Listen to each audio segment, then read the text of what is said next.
দর্শক শুভেচ্ছা, আপনাদের সবাইকে আমন্ত্রণ জানাচ্ছি বাংলাদেশ স্পাইন অ্যান্ড অর্থোপেডিক হাসপাতাল নিবেদিত সুস্থ মেরুদণ্ড অনুষ্ঠানে। আমরা অনুষ্ঠানটির নাম যেহেতু সুস্থ মেরুদণ্ড, মেরুদণ্ডের সঙ্গে অনেকগুলি অঙ্গ প্রত্যঙ্গ জড়িত, তার মধ্যে আমাদের পুরো শরীরের অন্যতম যে অংশটুকু ঘাড়, অর্থাৎ মাথা থেকে ঘাড়, এই অংশটুকুতে অনেক সময় আমাদের ব্যথা হয়। আমরা বলি যে হাই প্রেশার বা লো প্রেশার থাকলেও ব্যথা হয়। আসলে সার্ভিক্যাল ডিস্ক প্রোল্যাপস অর্থাৎ ঘাড়ে ব্যথার যে কারণ, সেই বিষয়গুলো নিয়ে আজকে আমরা আলোচনা করব। প্রত্যেক দিনের মতো আজকেও আমাদের সঙ্গে একজন আলোচক আছেন, অধ্যাপক doctor Mohammad Shah Alam, chief consultant, Bangladesh spine and orthopaedic হাসপাতাল। আমরা সরাসরি আলোচনায় চলে যেতে চাই। স্যার, আপনাকে স্বাগত জানাচ্ছি। ধন্যবাদ। আমরা যে বিষয়টি বলছিলাম, সার্ভিক্যাল ডিস্ক প্রোল্যাপস, একটু যদি খুলে বলেন। ধন্যবাদ আপনাকে। ডিস্ক সার্ভাইকেল না, সারা মেরুদণ্ডের অনেক জায়গায় ডিস্ক থাকে। যেমন আমি যদি এই মডেলটার দিকে তাকাই, তাহলে ধরেন এই মডেলটা তৈরি আপনার হলো অনেকগুলা কশেরুকা দিয়ে, এবং এই কশেরুকার দুইটা কশেরুকার মাঝখানে যে জিনিসগুলো থাকে, এটা হলো আমরা ডিস্ক বলি। এটা স্প্রিংয়ের মতো কাজ করি। আচ্ছা, এটা হলো আমরা যে দাঁড়াই, বসি, হাঁটি, ঠিক এরকম ওঠানামা করে, অনেকটা ঠিক স্প্রিংয়ের মতো। এরকম স্প্রিংয়ের মতো। আমি যদি সার্ভাইকেল যে আমি হাতটা দিয়ে রেখেছি, এই জায়গাটা হলো যদি আমাদের একটু দেখাতে পারেন খুব ভালো হয়, যে এগুলা কিন্তু 7টা কশেরুকা দিয়ে ঘাড়ের সার্ভাইকেল স্পাইন তৈরি। আচ্ছা, এবং এগুলোর মাঝখানে যে ডিস্কগুলো থাকবে, সেগুলো স্প্রিংয়ের মতো কাজ করে। আমাদের জন্য খুব বেশি দরকার যে এই ডিস্কগুলো যদি কখনো বেশি লোড পায়, বেশি প্রেসার পড়ে, তাহলে কিন্তু ও একটা লেভেল পর্যন্ত এই স্প্রিংটা কাজ করতে পারবে। বেশি হলে ভিতরে জেলির মতো জিনিস থাকে, তার সেন্ট্রালি যে জিনিসটা থাকে নিউক্লিয়াস পালপোসাস, এটা অনেকটা এডি ক্যাপসুলের মতো। এটা আপনি লিক করে যায়। এটা যখন লিক করে, এর মধ্যে প্রথমে ঘাড়ে ব্যথা শুরু হবে, স্টেজ আছে। আচ্ছা, যে লিক করে কোন জায়গায় গিয়ে এই জেলিটা থাকলো, সেই প্রেক্ষিতে ব্যথাটা কোথায় থাকে, কোন দিকে যায়। নর্মালি যখন আর্লি স্টেজে হবে, তখন ব্যথাটা শুধু ঘাড়ের দিকে থাকবে। আচ্ছা, যখন দিন আরো যাবে, অর্থাৎ এই জেলিগুলো সরে যাচ্ছে হাতের দিকে, তার মানে এটা একদম প্রাইমারি সিমটমস। একদম প্রথমে ঘাড়ে ব্যথা, এরপরের দিন ঘাড় থেকে 2 হাতের দিকে যেতে পারে, অথবা যে কোনো একটা হাতে যেতে পারে। আচ্ছা, অনেক সময় 2 হাতও একসাথে যায়, অথবা একটা আঙ্গুলের মধ্যে মনে হয় খুব বেশি ব্যথা, একটা 2টা আঙ্গুলে বেশি ব্যথা, ঝিনঝিন করা, অবশ, নামনেস, এরকম হবে। যদি ডিস্ক কিন্তু অনেক বেশি হয়, একদম দেখা যায় যে পুরা যে ভিতরে যে স্পাইনাল কর্ড, এই জেলটা তো ন্যাচারালি প্রোডিউস হয় ভিতরে, এটা তো নর্মাল থাকবেই, আমার আপনার সবার আছে। এটা বের হয়ে গেলে তো আর মানে ইনপুট দেওয়ার কোনো সুযোগ নাই। এই ডিস্ক যদি বের হয়ে গেলেই যে আপনি একদম অকেজো হয়ে গেলেন, ওই ডিস্ক নষ্ট, তা না।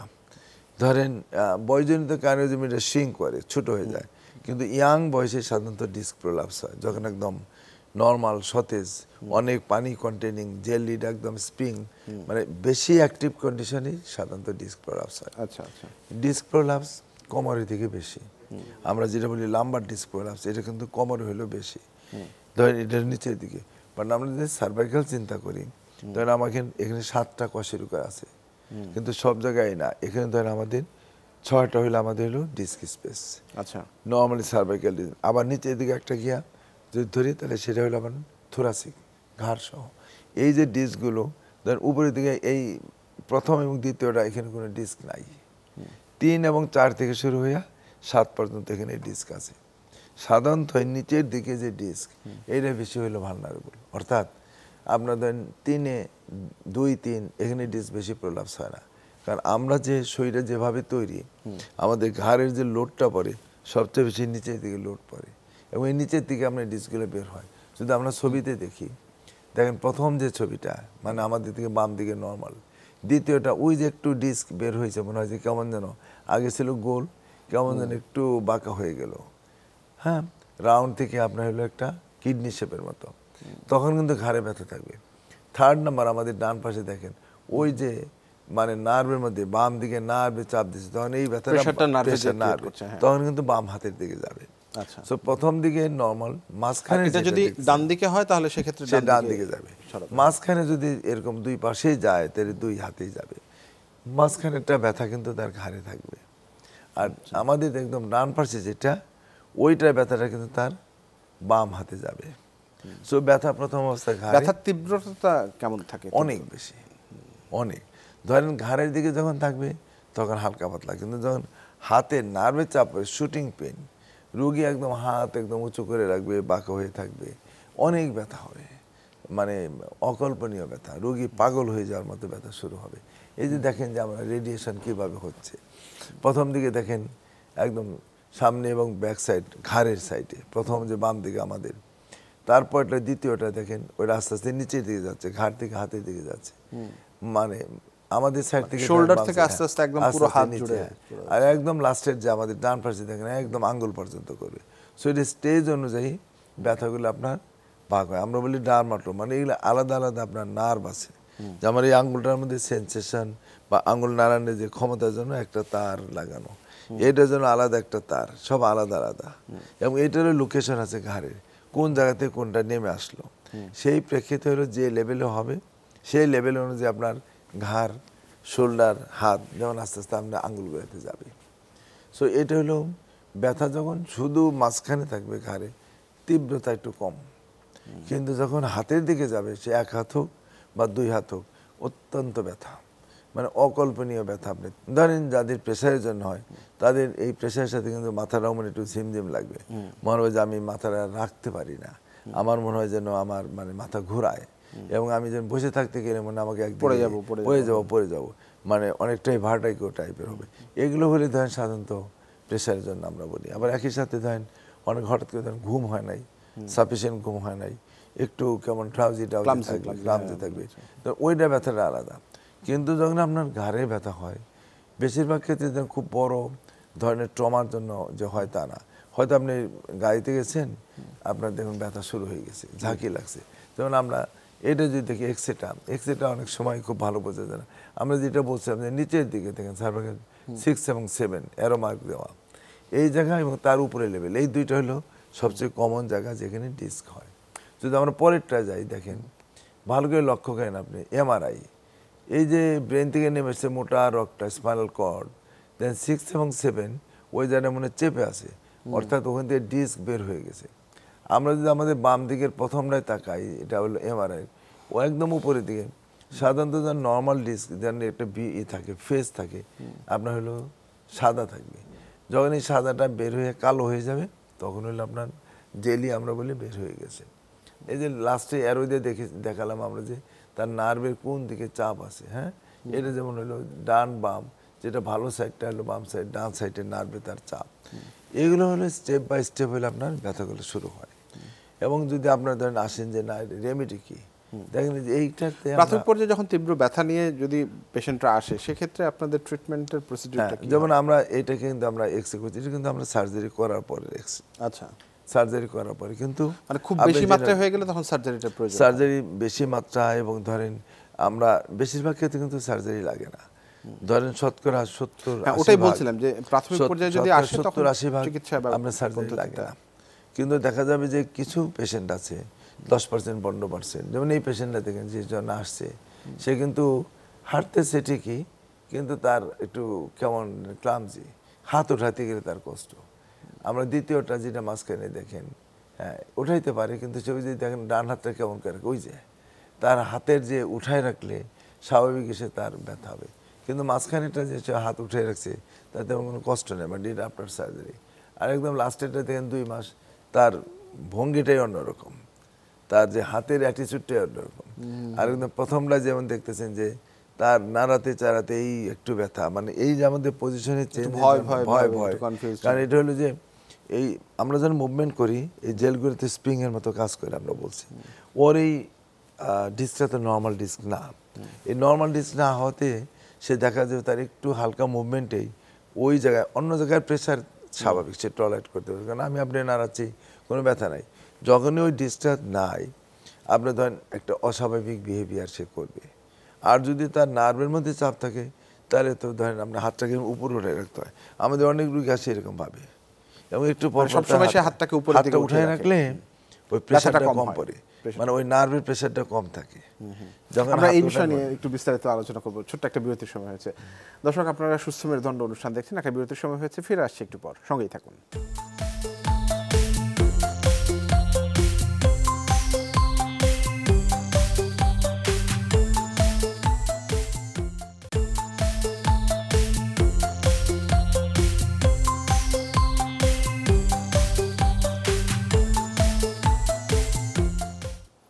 দর্শক, আপনারা দেখছেন বাংলাদেশ স্পাইন অ্যান্ড অর্থোপেডিক হাসপাতাল নিবেদিত সুস্থ মেরুদণ্ড অনুষ্ঠান। আজকে আমরা আলোচনা করছি সার্ভাইকাল ডিস্ক প্রোল্যাপস বা ঘাড়ের যে সমস্ত ব্যথার কারণ, সেই কারণগুলো নিয়ে কথা বলছিলাম। আমরা সরাসরি আবারও আলোচনা যেতে চাই। বিরতিতে যাবার আগে দিয়ে যে কথাগুলো বলছিলেন যে হাতটাকে সবসময় উপরের দিকে করে রাখে, যেন ওই জায়গায় প্রেশারটা কম পড়লে তার ব্যথাটা কম হয়। একটু বিস্তারিত জানতে চাই আর কি ধরনের সমস্যা। ব্যাপারটা হলো যে আমরা ছবিতে যেটা প্রথম দেখিয়েছিলাম যে আমি যখন এখন বসে আছি, তা আমাদের নার্ভগুলো স্বাভাবিক ফ্রি অবস্থা আছে। যখন এই ডিস্ক বের হয়, ওই নার্ভটার মধ্যে চাপ দেয়। ওই চাপটাকে এলিভেট করার জন্য আমরা যে হাতটাকে উপরে উঠাই দিই, তাহলে ধরুন ওই ইয়েগুলো নার্ভগুলো রিল্যাক্স হয়। রিল্যাক্স হলে যে প্রেশারটা কমে যায়। সেজন্য রুগী যদি আমার ডান হাতের নার্ভে চাপ থাকে, তখন আমি যে হাতটা এমনি করে রাখি, তাহলে ব্যথাটা অনেকটাই কম হবে। যখনই আমি এটা হাতটা নামিয়ে ফেলবো, স্বাভাবিক চাপটা বাড়বে, তখন মানে অনেক বেশি ব্যথা হবে, তীব্র ব্যথা। ওই তীব্র ব্যথাটা কমানোর জন্য রুগী তার অস্বস্তিকর ব্যথা, অস্বস্তি। আর যদি ধরেন আর্লি স্টেজ হয়, রুগীর পজিশন চেঞ্জ করবে, মানে ওই যে চাপটা কমানোর জন্য নানাভাবে হাতের মুভমেন্ট করতে থাকে। অনেক সময় ধরেন একটু মুভমেন্টের জন্য, পজিশন চেঞ্জের জন্য কিছুটা প্রেশার কমে যায়, কমে গেলে তখন কমফোর্টেবল। কিন্তু কোনোভাবেই যখন যাবে না, ধরেন এর সাথে আমরা মেডিকেশন তো দিই, ওষুধপত্র দিই, কিছু এক্সারসাইজ করাই। শোয়ার মধ্যে যেমন ধরেন যারা উঁচু বালিশ ব্যবহার করে, তাদেরকে আমরা উঁচু বালিশ না করি, শক্ত বালিশ আমরা খুব একটা বলি না, নরম শোয়ার বালিশ। পজিশনটা যেন মানে ঠিক স্ট্রেইট হয় না, স্ট্রেট এবং ঘাটটা খুব উঁচুও না, খুব নিচেও না। কারণ আমরা যে মডেলের মধ্যে আমরা দেখিয়ে থাকি যে আপনার সাইড থেকে যখন তাকাবেন, তখন কিন্তু ধরেন এই মেরুদণ্ডের এই ঘাটটা কিন্তু লর্ডের মতো থাকবে। সো আমি যখন শুভ, আমার বালিশটা যদি এরকম থাকে, যেমন নর্মাল আপনার যে কার্ভেচার, যে বাঁকাটা, নর্মাল বাঁকাটা মেনটেন হবে। এখন আমার যদি এরকম থাকে, সেটাও খারাপ, বেশি বাঁকা হইলেও খারাপ। সুতরাং নর্মাল যে বাঁকাটা আমার থাকা দরকার, ওই রকম অবস্থা যদি আমি মেনটেন করতে চাই, তাহলে আপনার হলো বালিশগুলো খুব শক্তও না, খুব নরমও না, এরকম বালিশ ব্যবহার করি। বালিশ সাধারণত একটু নরম বালিশে আমরা বলি, কারণ নরম বালিশে ধরেন আপনার এক্সেস স্ট্রেস পড়ে না। এখন ধরেন এই অনেকে তো 2-3টা বালিশও ইউজ করে, না, ম্যাক্সিমাম ক্ষেত্রে দুইটা তো, হ্যাঁ, অনেকে দুইটা ধরেন আপনি করবেন, কিন্তু এটাও বলছি যে খুব উঁচু বালিশ, খুব শক্ত বালিশ, এটা আপনার সাইন্টিফিক্যালি ভালো না। কিন্তু ধরেন যখন আমরা দেখবো যে এই বালিশগুলো নরম এবং যতটুকু তার আপনার ধরেন যে নর্মাল যে বাঁকাটা মেনটেন হয়, সেই ধরনের বালিশই ভালো। যেমন আমরা এক্ষেত্রে যদি একটু বলতেই হয় যে মেরুদণ্ডটা পুরাটা একটা নর্মাল ইউনিফর্ম অবস্থায় রাখার জন্য কিন্তু যেমন বিছানার হবে খুব শক্ত না, নরমও না, কিন্তু সমান হতে হবে। আমাদের ক্ষেত্রে দেখা যায় অনেকে আমরা খুব নরম ফোমে ঘুমাই, এটা কিন্তু ভালো না। কারণ এই নরম ফোম আপনার মেরুদণ্ডকে একদিকে হয়তো বাঁকা করে রাখলো, অথবা রোটেট করে রাখলো, লং টাইম যখন আপনি ঘুমাচ্ছেন, এই যে অবস্থানটা, এটা কিন্তু মেরুদণ্ডের অনেক ক্ষতি করে। এবং এটা ধরেন যাদের কোমরে ব্যথা, ঘাড়ে ব্যথা, দুটো ক্ষেত্রেই কিন্তু এই ধরনের বিছানা আপনার মানে শরীরের জন্য উপকারী না, বরং অপকারী। আমরা যদি এই সার্ভাইকাল ডিস্কের ঘাড়ের ব্যথাটার যে প্রসঙ্গটা আপনি বলছিলেন যে হাতের দিকে যায়, ডান হাত এবং বাম হাত, পরবর্তীতে নিচের দিকে যাবার কথাটিও আপনি বলছিলেন, কখন এর পরের স্টেজে?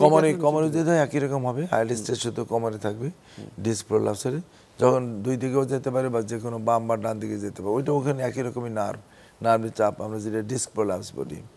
এবং এক্ষেত্রে ধরেন সার্ভাইকাল ডিস্ক যত না, তার চেয়ে 15 গুণ বেশি থাকে হলো কোমরের ডিস্ক প্রলাপস। আর সার্ভাইকাল ডিস্ক প্রোল্যাপসের সার্জারিগুলো আসলে কিভাবে করা? সার্জারি সাধারণত এগুলো দুই দিকেই করা যায়, এরও নির্ভর করে যে কোন জায়গা আছে। একদম যদি মাঝখানে থাকে, তাহলে ধরেন এটা সামনে থেকে সার্জারি করতে হয়।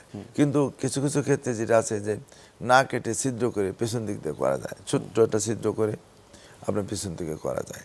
তাহলে এটা নির্ভর করে যে ডিস্ক প্রলাপস হয়ে তার লোকেশনটা কোন জায়গায়।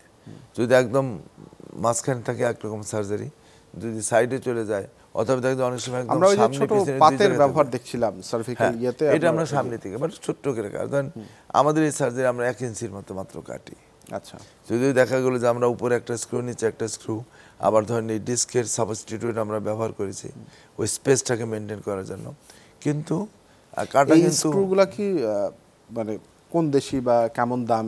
এগুলো হলো আমাদের দেশে এখনো তৈরি হচ্ছে না, এগুলো মোস্টলি ইন্ডিয়ান। এবং ভালো যদি একদম দামি, আমরা আমেরিকানটা হলো সবচেয়ে বেশি দামি, ইউরোপেরটা পাওয়া যায় বা অন্য কান্ট্রিগুলো পাওয়া যায়। আপনি মিডল ইস্ট কান্ট্রিতে মধ্যে দু একটা, যেমন টার্কি ঠিক মিডল ইস্ট না, ইউরোপে পড়ে যায়। তো আপনার হলো যে ইদানিং দেখা যাচ্ছে যে কোরিয়া, চায়না প্রচুর তৈরি করে, ইন্ডিয়ান আমাদের দেশে বেশি অ্যাভেলেবল ইন্ডিয়ান, বাট আমেরিকানগুলোও আছে, এগুলো দাম অনেক বেশি। এবং যেগুলো হয় ইন্ডিয়ান এবং কম্পারেটিভ টু চায়না এবং আমেরিকা, মানে কোন প্রোডাক্ট দামের ভেরিয়েশনটা কেমন? অনেক বেশি, সবচেয়ে বেশি হলো আমেরিকানটা। ধরেন আমেরিকার যদি ধরেন এটা 50 টাকা হয়, ইন্ডিয়া হয়তো ধরেন 10-15 টাকা, আর চায়নাটা ধরেন হয়তো 18-20 টাকা এরকম। আর আর আপনার ধরেন হলো এই প্রাইসগুলো নির্ভর করে যে কি কোয়ালিটির আপনার টাইটেনিয়াম, এগুলো কিন্তু পার্মানেন্ট, এগুলো কিন্তু সারা জীবন শরীরে থেকে যাবে। এগুলো ইউজুয়ালি খোলার জন্য না। আমরা একসময় ধরুন অর্থোপেডিক্সের অন্যান্য প্লেট স্ক্রু আমরা ব্যবহার করি, এখনও প্রচুর ব্যবহার করা হয়, সেগুলো একটা সার্টেন টাইমের পরে খুলে দেওয়া। বাট সারা ওয়ার্ল্ডে এখন এভাবেই মানে চিন্তা করা হচ্ছে যে সেকেন্ড সার্জারি যেন না লাগে। চিকিৎসা ব্যয় যারা মেটাতে অনেক ক্ষেত্রেই সক্ষমতা কম থাকে, তাদেরকে আপনারা কোনো ধরনের সহায়তা দেন কিনা? না, আমাদের সেন্টারে যেমন আমরা অনেক পেশেন্টকে অনেক সময় যে গরিব পেশেন্ট আমরা ডিসকাউন্ট দিই। দু একটা ক্ষেত্রে আছে যে আমরা গরিব একদম পারেন আমরা ফ্রিও করি। আমরা বছরে একবার করে মানে আমাদের একটা ডেট থাকে যে এই ডেটে আমরা ফ্রি মানে সার্জারি করব। আমরা প্রত্যেক বছরই আমরা একটা দিন আমরা নির্ধারণ করি আমাদের হসপিটালে পার্টিকুলারলি। বাট অনেক ক্ষেত্রে ধরেন আছে যে যেমন সরকারি হসপিটালগুলোতেও কিছু যেমন সোশ্যাল ওয়েলফেয়ার একটা ব্রাঞ্চ থাকে। আপনার কিছু কিছু ক্ষেত্রে আছে যে অনেক সংস্থাও সাহায্য করে এবং আপনারা আপনাদের জায়গা থেকে যথাসাধ্য চেষ্টা করেন। যে অনেক ধন্যবাদ আপনার আলোচনার জন্য। দর্শক, সুস্থ মেরুদণ্ড অনুষ্ঠানে আজকে আমরা আলোচনা করছিলাম সার্ভাইকাল ডিস্ক প্রোলাপস বা ঘাড়ের ব্যথার যে সকল কারণ, সেই বিষয়গুলো নিয়ে। সঙ্গে থাকে আপনাদের সবাইকে অনেক ধন্যবাদ।